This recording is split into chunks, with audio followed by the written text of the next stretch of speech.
What's going on, guys? My name is Nick and welcome back to Olsen Auto. And today you can see we're in the garage. It's been a while since I made a traditional style vlog thing like this, basically because I've been doing those two snowmobile videos. The snowmobile videos out of the way, edited. If you guys liked those and you want to see more, comment down below. But today, instead of working on the XL, which is close, needs a little tweaking, but it's very close, we're going to be working on my 1983 Honda Shadow VT 500 bobber.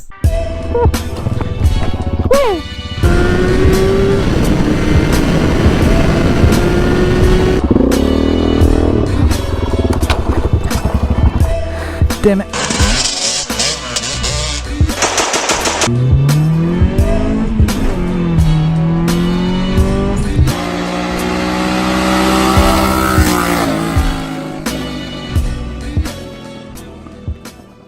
When the year started, this bike was fully assembled, ready to ride, just needed a battery. And right now what I'm doing is making it beyond perfect. My plan with this bike was essentially to redo all of the wiring because it wasn't done perfectly and it was just messy. I want to do all in loom, redo all the connectors. So I'll redo all of that. I want to reupholster my seat. I want to get white wall tires. I want to paint it. It's going to look so good. I already have new bars on it that look awesome. I have the paint removed off the exhaust tip. Now I do have to polish it still, but looks a little bit better. Had a few running issues that I'm going to be dialing in as well. Just fresh gas. That should fix most of my issues. And I'm going to repaint a lot of it, like I said. Tonight we're going to be tackling the wiring. Now, I'm going to be doing a little bit of tutorial style stuff just on as far as how to clean it up. Now, the real way to do an automotive connection is to replace the whole section of wire. I'm not going to do that. I'm not going to open up the whole harness. I'm just going to redo this front section that controls the speedo lights, all the hand controls, the headlight.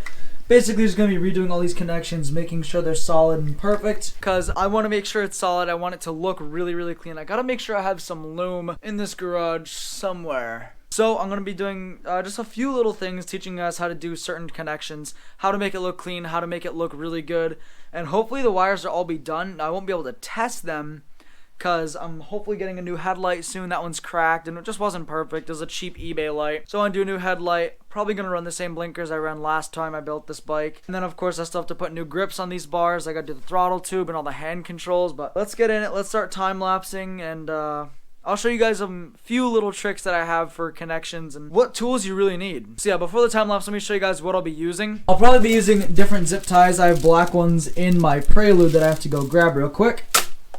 Dielectric grease so we don't accidentally have any wires grounding out. Two different terminal sets. This one's got different electrical connectors and heat shrink. This one's got a bunch of spade terminals and whatnot. Speaking of soldering, we have my soldering gun right here. This is the Harbor Freight one. I think this is my soldering gun. That's not a soldering gun. Well, there she is. So this is like a less than $30. It's the Harbor Freight Chicago Electric 100-watt soldering gun kit. And I've never had a problem with this soldering gun. This thing works really well. So this is what I'm going to be using for soldering. Don't have much solder. I'll also be using this from Harbor Freight because I'm not buying anything else that's not Harbor Freight. I actually have had really good luck with this style of wire stripper, so I like those a lot. That is roughly what we're using. Again, I got to go grab my black zip ties so it looks nice and slick so you don't see it. And yeah, I'll show you guys a few connections, then we'll time lapse. So one of the first things that I'm doing in the first step that I'm taking is I found this wire. It had electrical tape on it. Anywhere I see electrical tape, I'm going to be replacing it with proper heat shrink. Now the heat shrink in this kit comes in longer sections. I'm just cutting it to the length that I desire, and then I'm going to use a heat gun instead of a lighter. I don't like how lighters work, and I'm just going to do both ends of the connector. Now I'm debating if I want to solder it in there, but it really shouldn't matter all that much because it is a crimp style connector. Gonna leave that how it is, and then like I said, just gonna heat that up right around there so that it still plugs in and is protected from grounding out on any other wires. Now the trick for this, when you're doing it and you have a heat gun, you want to make sure you don't overheat it because you can melt it, and you also want to make sure it actually heats up enough. Want to make sure you get all around it.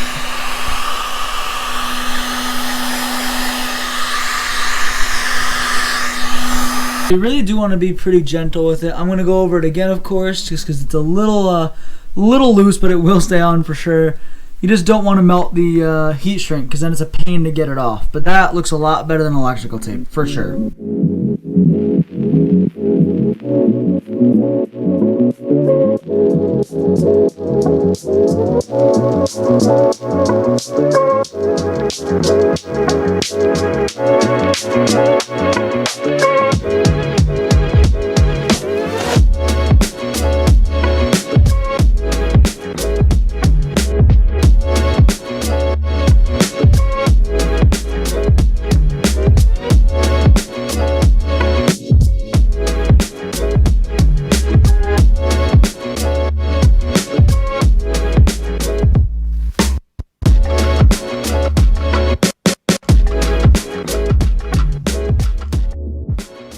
So this little trick right here was obviously I have the heat shrink on both sides, and then with the connector I use dielectric grease to connect the two, and then I put electrical tape around it. The reason I put electrical tape around it is because if these two grounded out, I would no longer have my backlit gauge cluster if they ever touched, and what I'm going to do is loom these two together all the way down so it's all nice and pretty. Well, I might end up looming this down in the future, but basically you don't want these two metal on metal connections, so I'm going to do the same thing.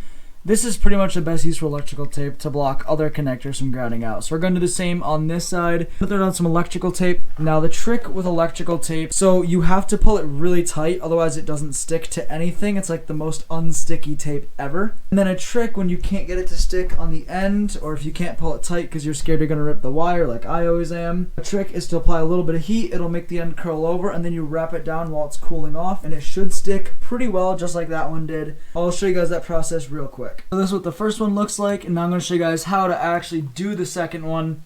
My step is grab your electrical tape. If you can get the end up, which shouldn't be too hard, again, not the stickiest tape, and it will only stick to itself. I'm going to rip, for a small connector like this, I like to rip a pretty big section, about that long. I'd say 3 inches, 4 inches, not even 3 inches or so. It gives you something to pull on, essentially, and being able to pull on it lets you utilize all those little suction cups on the tape. Now we're going to cut that. So now, we're going to grab our connector. Basically, it's going to start right in the middle, covering the whole thing. Wrap it around, and then this is where you're going to hold this, and you're going to try to pull the tape. Not like pull it around, but you have to like pull the tape so as if you're trying to rip it by pulling it straight across. And this is just how all electrical tape is, aka a pain in the ass. Try to pull it as tight as you can. Now, as you can see, that end piece isn't going to want to go. Gonna get the heat, warm it up a little, and then as it cools off, you just wrap it around and it sticks nice and tight. Now, I will also touch it up with heat around the edge. And then just stick it down, make sure everything is all set there. And as you can see, those connectors are all covered. They're not possibly going to touch together. All freshly heat shrinked. And that is a good connection. We will no longer be losing our speedo light anytime soon. Basically going to be doing this to a lot more of the bike. So let's get time lapsing.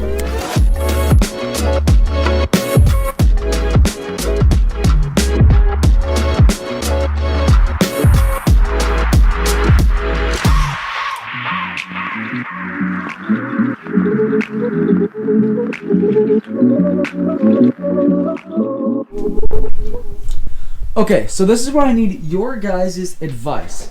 This bike, oh, I just kicked over the goo gun. This bike right here has a rectangular headlight. This bike, factory, had a rectangular headlight, but I swapped it out for this round one. Ignore the 2 LEDs, those would be going.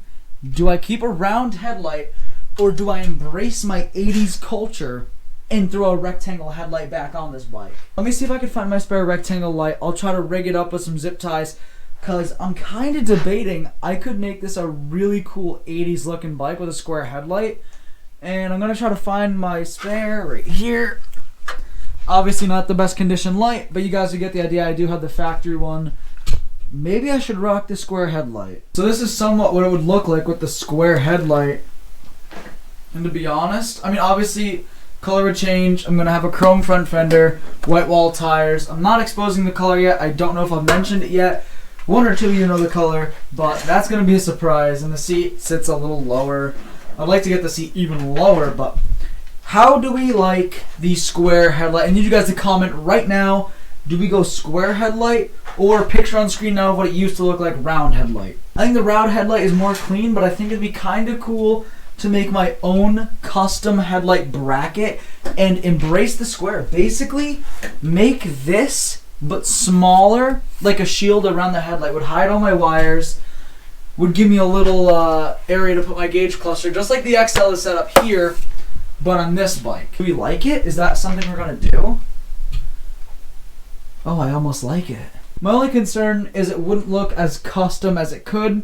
I would obviously know it's custom, but the way I'm imagining it is it would look too stock. If I ran my single Speedo like I had before, where it's just the Speedo, except for this time I'll center it a bit better, I can hide it right in there, and then up front you wouldn't even see it because it would have a shield similar to this.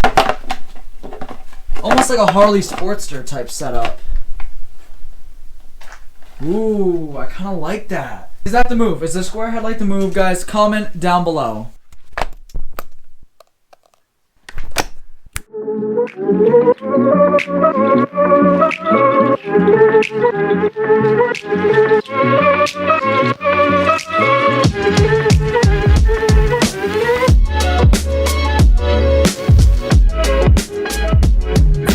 So at the moment, or originally, all of my so this is where I had all of my indicator lights, like my low oil, high beam, neutral, and overdrive. I had them sitting right in there, and I'd like to relocate them, get a factory cover for this again, because obviously this is a nice homemade little rig.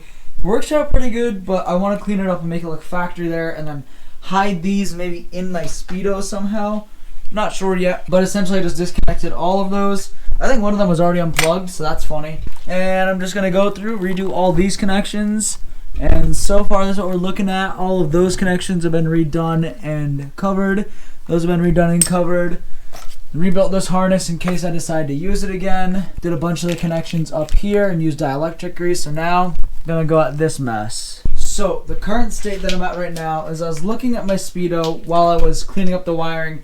And I've officially reached a point in the wiring where I can't get it any cleaner until I have a headlight decided and a gauge cluster decided. These are my two templates right now for the gauge cluster. I'm debating rerouting the ignition somewhere maybe near the battery box or up in here and hiding it. And then I'll run that right in the center, this being the Speedo and those 4 circles on the bottom being my warning lights or indicator lights. Now I actually sharpened the end of a 12mm socket and then stamped it onto the cardboard because I couldn't trace them. So I could run it like that. I could also run it inversely and have those be at the top. It's something like that at that angle. Or I've also debated a setup like this where it sits right in the middle. It would be a bit smaller than this, but then I have the indicator lights in the 4 corners rather than that. If you guys have any other ideas as far as designs that I should do, please let me know. I really would like to get a Speedo that has all the lights built in. That's about $300, and then I could always make my own. I'm not sure, because I love the size of this Speedo, and if I can get it to sit nice and perfect in the center, like I said, assuming I reroute the ignition, I can get that to sit somewhere like that, and then if I just had the indicator lights right below it, we'd be sitting pretty good. I guess indicator lights would probably put the Speedo sitting right up there, and that's a little bit high, so the move might be to find a Speedo with the lights in it. It will make this look super, super simple. And then, guys, again, comment down below. Let me know what you think of the square or round headlight debate. So, since I'm at the point in the build right now where I need to start fabbing up some stuff, that'll be in the next video. It's literally less than 50 degrees in this garage. It's freezing out. Not technically freezing, but it's cold. And it's like almost 9:30. So I'm gonna end this video here, guys. We got the wiring super, super clean, looking a lot better. A lot of the connections are proper now. I didn't have to solder anything, which is really cool. I just cleaned up a lot of the electrical tape and stuff like that. I have some ideas for my gauge cluster, and I'm not entirely sure which one I want to go for yet. And I'm also not sure what I want to do with the whole front end of the bike. So be sure to comment down below which headlight style, square or round. Thank you guys so much for watching. If you want to keep updated on this bike, subscribe and hit that notification bell. I really do appreciate all the support, guys. We're getting really, really close to 1,000 subscribers, so We're less than 200 away, and that is a huge milestone for me. So I really do appreciate all of the help and feedback I get on my videos. If you guys have any recommendations for improvements I can make on these videos, be sure to let me know. It is difficult to make content in the winter. Of course, I would be riding that, or this, or taking the Jeep off-roading, but it's winter. It's snowy, it's cold, it's miserable, and I can't go riding. So once spring hits, race season starts, it's gonna be insane. But like I said, thank you so much for watching, and I'll see you in the next one. Told my brothers one day we gon' make it. We just gotta grind for that paycheck. Mama told me one day I'll be famous.